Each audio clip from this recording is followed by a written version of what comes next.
નમસ્કાર વિદ્યાર્થી મિત્રો, મારી યુટ્યુબ ચેનલ સંજય પટેલમાં આપ સૌનું હાર્દિક સ્વાગત છે.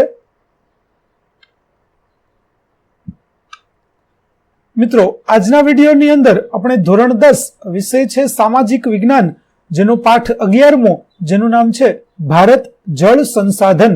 આ પાઠના સ્વાધ્યાયના પ્રશ્નો અને તેના જવાબો વિશે જોવાના છીએ. વિદ્યાર્થી મિત્રો, જો તમે મારી ચેનલમાં નવા હોય તો મારી ચેનલને જરૂરથી સબસ્ક્રાઇબ કરો. વિડીયો સારો લાગે તો લાઇક કરો, શેર કરો અને બેલ નોટિફિકેશન ઓન કરો.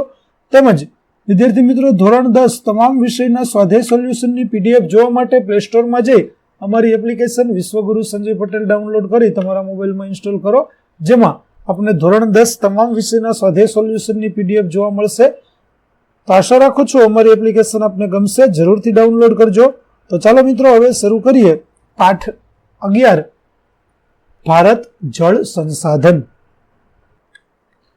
પ્રશ્ન 1, નીચેના પ્રશ્નોના સવિસ્તર ઉત્તર લખો, જેમાં પહેલું જળ સંસાધનોની જાળવણી માટેના ઉપાયો જણાવો. તો જળ સંસાધનોની જાળવણી માટેના ઉપાયો નીચે પ્રમાણે છે. જળ સંસાધનોની જાળવણી માટે તેનો વિવેકપૂર્ણ ઉપયોગ સૌથી પહેલી આવશ્યકતા છે. બીજી જરૂર જળ સંચયની છે. જળ સંચય માટે વધુમાં વધુ જળાશયોનું નિર્માણ, વધારાનું જળ ધરાવતા નદી બેસિનમાંથી ઓછું જળ ધરાવતા નદી બેસિનમાં જળનું સ્થાનાંતર અને ભૂમિગત જળ સ્તર ઉપર લાવવાના પ્રયાસોની જરૂર છે. જળ એક રાષ્ટ્રીય સંપત્તિ છે. દેશના બધા વિસ્તારો માટે તેની ન્યાયી ફાળવણી થાય તે જોવાની સરકારની ફરજ છે.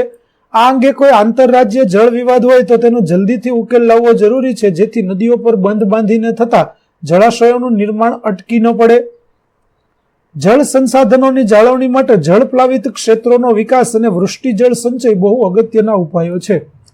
ત્યાર પછી બીજો પ્રશ્ન છે, ભારતમાં જળ સંકટ સર્જાવાના સંજોગો જણાવો. તો ભારતમાં કેટલાક ભૌગોલિક અને માનવ સર્જિત કારણોસર જળ સંકટ સર્જાયું છે, જે નીચે પ્રમાણે છે. પહેલું, ભારતમાં પાણી પુરવઠોનો મુખ્ય આધાર વરસાદ પર છે, જે ઘણા વિસ્તારોમાં અનિયમિત અને અનિશ્ચિત છે. તેને કારણે ખાસ કરીને ઓછા વરસાદવાળા વિસ્તારોમાં વારંવાર પાણીની તંગી સર્જાય છે. પશ્ચિમ રાજસ્થાન અને વાયવ્ય ગુજરાતના શુષ્ક ક્ષેત્રો તેમજ દ્વીપકલ્પીય ઉચ્ચ પ્રદેશમાં પશ્ચિમ ઘાટના આંતરિક ભાગોમાં જળ સંકટની ગંભીર સમસ્યા છે.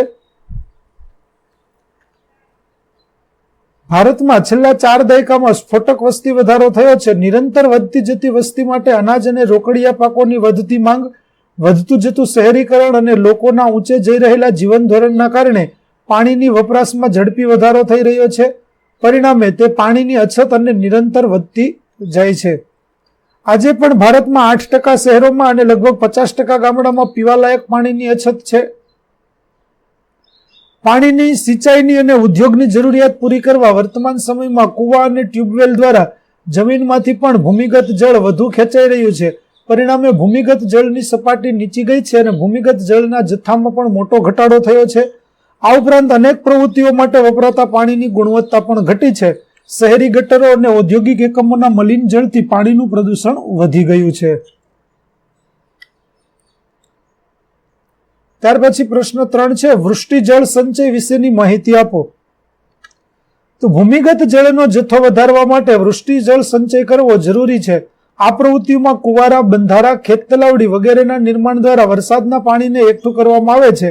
તેનાથી ભૂમિમાં જળ સંચય અને થઈ ભૂમિગત જળની સપાટી ઊંચે આવે છે, સંચિત છે. વૃષ્ટિજળના અનેકવિધ ઉપયોગ થઈ શકે છે. વૃષ્ટિજળ સંચયના મુખ્ય હેતુઓ નીચે મુજબ છે. પાણીની વધતી જતી માંગ પૂરી કરવી, સપાટી પરથી નિરર્થક વહી જતું પાણી ઘટાડવું, સડક માર્ગોને પાણીના ભરાવાથી બચાવવા, ભૂમિગત જળના જથ્થાનો વધારી તેની સપાટી ઊંચે લાવવી, ભૂમિગત જળનું પ્રદૂષણ ઘટાડવું અને તેની ગુણવત્તામાં સુધારો કરવો, ઉનાળામાં અને લાંબા શુષ્ક સમયગાળામાં પાણીની ઘરેલું જરૂરિયાતને પહોંચી વળવું, મોટા શહેરોમાં બહુમાળી મકાનોના ધાબા કે અગાશ છાપરા પર પડતા વરસાદનું પાણી એકઠું કરવા, મકાનોના પરિસરમાં મોટા વરસાદી ટાંકા બનાવવા. વૃષ્ટિજળ સંચય માટે કેટલીક ઓછી ખર્ચાળ પદ્ધતિઓ પણ છે. તેમાં પાણી ભરવા માટે ખાડાઓનું નિર્માણ કરવું, ખેતરોની ફરતે ઊંડી નીકો ખોદવી, નાની નાની નદીઓ પર બંધારા બાંધવા વગેરેનો સમાવેશ થાય છે. ત્યાર પછી પ્રશ્ન 2, નીચેના પ્રશ્નોનો મુદ્દાસર ઉત્તર લખો, જેમાં પહેલો પ્રશ્ન છે, બહુહેતુક યોજનાનું મહત્વ જણાવો. તો નદીઓ પર બંધ બાંધી મોટા જળાશયો બનાવવા અને તેના પર પાણીનો ઉપયોગ સિંચાઈ, જળ વિદ્યુત ઉત્પાદન, પૂર નિયંત્રણ, જમીન ધોવાણ નિયંત્રણ, આંતરિક પરિવહન, મત્સ્ય ઉદ્યોગ, મનોરંજન વગેરે હેતુઓ માટે કરવાની યોજનાને બહુહેતુક યોજનાઓ કહે છે. બહુહેતુક યોજનાઓના મુખ્ય હેતુઓ નીચે પ્રમાણે છે, જેને જોઈએ તો બંધોથી બનેલા જળાશયોમાંથી નહેરો કાઢી દેશમાં સિંચાઈનો વિકાસ કરી ખેત ઉત્પાદન વધારવું, બંધોના પાણી દ્વારા જળ વિદ્યુત ઉત્પન્ન કરી ખેતી અને ઉદ્યોગોનો વિકાસ કરવો, ઉદ્યોગો અને મોટી વસાહતોને પાણી પૂરું પાડવું, નદીઓમાં આવતા વિનાશક પૂરને અંકુશમાં લઈ નદી કાંઠાની જમીનના ધોવાણને અટકાવવું તથા પૂરથી થતી તારાજી રોકવી, જળાશયમાંથી મોટી નહેરો કાઢી આંતરિક જળમાર્ગો વિકસાવવા, બંધોથી રચાયેલા જળાશયોમાં મત્સ્ય કેન્દ્રો ઉભા કરવા અને મત્સ્ય ઉદ્યોગ વિકસાવવો, નદીના કાંઠાના વિસ્તારોમાં જંગલોનો વિકાસ કરી વન્યજીવ સંરક્ષણ કરવું, લીલો ઘાસચારો ઉત્પન્ન કરી પશુપાલનનો વ્યવસાય વિકસાવવો, જળાશયોની આજુબાજુમાં શહેરો અને ગામડાને પીવાનું સ્વચ્છ પાણી પૂરું પાડવું, બંધો પાસે બાગ બગીચા બનાવી મનોરંજન માટે સહેલાણીના રમણીય સ્થળો ઉભા કરવા. બીજો પ્રશ્ન, સિંચાઈ ક્ષેત્રના વિતરણ વિશે લખો. તો ભારતમાં આંધ્રપ્રદેશના તટીય જિલ્લાઓ, મહાનદી, ગોદાવરી અને કૃષ્ણા નદીઓના મુક્ત ત્રિકોણ પ્રદેશો, પંજાબ, હરિયાણા અને પશ્ચિમ ઉત્તર પ્રદેશ સહિતના પ્રદેશ દેશના સઘન સિંચાઈ ક્ષેત્રો છે. સ્વતંત્રતા પછી ભારતમાં કુલ સિંચાઈ ક્ષેત્ર લગભગ 4 ગણું વધ્યું છે. ભારતમાં આશરે 850 લાખ હેક્ટર જમીન ઉપર સિંચાઈ થાય છે, જે સ્પષ્ટ વાવેતર ક્ષેત્રના 38% છે. ભારતમાં સિંચાઈ ક્ષેત્રનું વિતરણ ઘણું અસમાન છે. દરેક રાજ્યમાં પણ આ વિતરણ અસમાન છે. મિઝોરમમાં સિંચાઈ ક્ષેત્રનું પ્રમાણ તેના સ્પષ્ટ વાવેતર વિસ્તારના માત્ર 7.3% છે, જ્યારે પંજાબમાં આ પ્રમાણ 90.8% છે. કુલ સિંચાઈ ક્ષેત્રનું પ્રમાણ સ્પષ્ટ વાવેતર ક્ષેત્રના સંદર્ભમાં ઘણું જ અસમાન છે. પંજાબ, હરિયાણા, ઉત્તર પ્રદેશ, બિહાર, જમ્મુ અને કાશ્મીર, લદ્દાખ, તમિલનાડુ અને મણિપુરમાં વાવેતરના કુલ વિસ્તારનો 40% થી વધુ વિસ્તાર સિંચાઈ હેઠળ છે. ત્યાર પછી પ્રશ્ન 2, નીચેના પ્રશ્નોના ટૂંકમાં ઉત્તર લખો, જેમાં પહેલું, ભૂમિગત જળના ઉપયોગો જણાવો. તો ભૂમિગત જળનો ઉપયોગ મુખ્યત્વે પીવામાં, ઘર વપરાશમાં, ઉદ્યોગોમાં, સિંચાઈમાં અને ગંદકીના નિકાલમાં થાય છે. બધા પ્રકારના જીવો માટે તે આવશ્યક અને અનિવાર્ય છે. બીજું છે, જળ વ્યવસ્થાપન માટે કયા મુદ્દાઓ ધ્યાનમાં રાખવા જોઈએ? તો જળના યોગ્ય વ્યવસ્થાપન માટે નીચેના મુદ્દાઓ ધ્યાનમાં રાખવા જોઈએ, જેમાં પહેલું, બગીચાના છોડને પાણી પાવા માટે, વાહનો ધોવા માટે, નહાવા ધોવા માટે, શૌચાલયોમાં તથા વોશ બેસિનોમાં સાદું પાણી કરકસરપૂર્વક વાપરવું જોઈએ. આ માટે વિવિધ પ્રક્રિયાથી શુદ્ધ કરેલું પીવાનું પાણી વાપરવું બરાબર નથી. જળ સંરક્ષણ અને વ્યવસ્થાપનની પ્રવૃત્તિમાં લોકજાગૃતિ પેદા કરી સંબંધિત સ્થાનિક લોકોને સામેલ કરવા જોઈએ. જળાશયોને પ્રદૂષણથી બચાવવા જોઈએ, કારણ કે પ્રદૂષણથી બરબાદ થયેલા જળાશયને સારું બનાવવામાં ઘણા વર્ષો લાગી જાય છે. ઉપયોગમાં લેવાયેલ પાણીનો શક્ય હોય તો પુનઃ ઉપયોગ થાય તેવા પ્રયત્નો કરવા.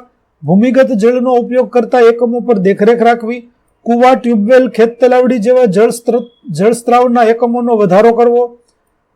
પાણી પુરવઠાની પાઇપલાઇનમાં પ્રદૂષણ થતું અટકાવવા તેને ભરેલી રાખવી જોઈએ અને તેમાં નુકસાન થયું તેનું તાત્કાલિક સમારકામ કરવું જોઈએ, જેથી તેમાં નુકસાનવાળા ભાગ દ્વારા પ્રદૂષણ ન થાય અને પાણી બહાર વહી જતું અટકે.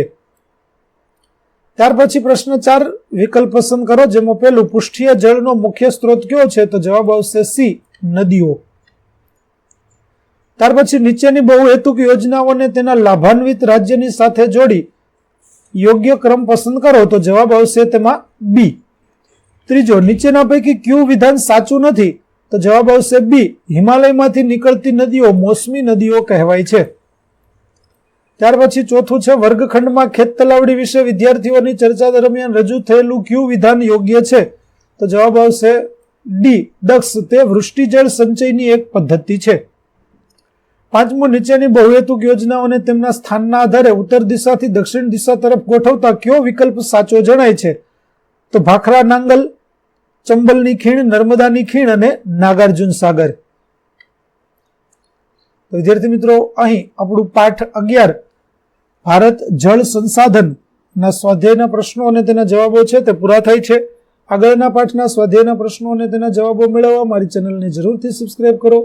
તેમજ વિદ્યાર્થી મિત્રો, ધોરણ 10 તમામ વિષયના સ્વાધ્યાય સોલ્યુશનની PDF મેળવવા માટે પ્લે સ્ટોરમાંથી અમારી એપ્લિકેશન વિશ્વગુરુ સંજય પટેલ ડાઉનલોડ કરો, જેમાં આપને દરેક ધોરણના સ્વાધ્યાય સોલ્યુશનની PDF મળી રહેશે. તો ફરી મળીશું પાઠ 12 ની અંદર. ત્યાં સુધી આવજો.